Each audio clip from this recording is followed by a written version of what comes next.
Hi again then guys, and so we've got another GranTurismo 6 top speed tune for you today, and this time it's for the HPA Motorsports version of the Audi TT quattro, which is called the FT565 twin turbo.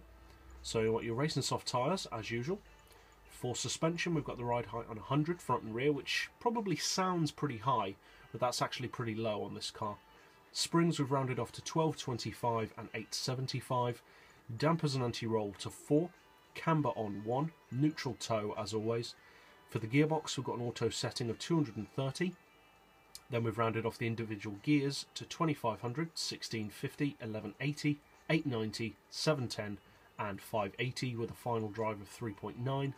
For the diff, obviously it's all-wheel drive, so wheel spin isn't as much of an issue, but we've got low initial torque, high acceleration and low braking with a torque split of 30-70 to reduce high-speed understeer.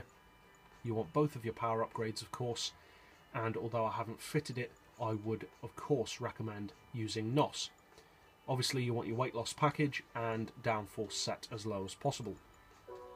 Traction control is of course turned off as always.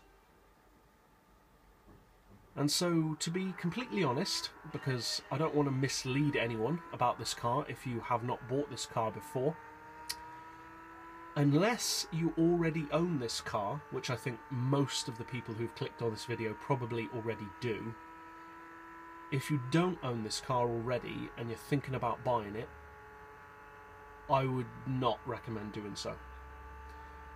And there's not many cars that I would not recommend buying, but this car is rubbish. Now, it's obviously not rubbish, but what I mean by that is, for the money, it's just not worth it. It has very similar performance, the acceleration is slightly quicker, but overall the top speed is hardly any better. The difference between this and the normal TT is negligible, and it costs 640,000 credits. Compared to the regular TT, which costs what, 50 grand or so. So for the money it's just not worth it. Now it does have far more power, which as I said does, I'm sure, give it better acceleration. So as I said, if you're a specific fan of the car, obviously I wouldn't dissuade you from buying it then if you're looking for purely a collector's piece or you just want to buy all of the exotic cars in the game. But if you're looking for specifically a performance machine, which is what this car markets itself as, it just doesn't deliver on that. It's just no way near as fast as you'd expect, which is a real shame because the other HPA vehicle, the Golf, is extremely good. It's the fastest hot hatch in the game, slipstreams around 300 miles per hour. It's a brilliant Golf, but this just does not deliver. And it's a real shame because it's got everything you could want from a TT. It's got, you know, crazy colour, cool body kit, huge power. I mean, it's got 800 horsepower, which is the best part of 300 horsepower more than the regular TTS, but it's no quicker.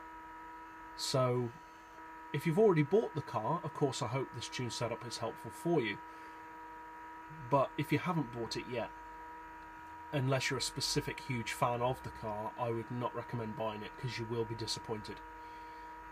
So, as I said, if you do choose to use it, I hope you find it helpful. If you did, feel free to subscribe. I put out new top speed tunes every day. And as always, thanks for watching.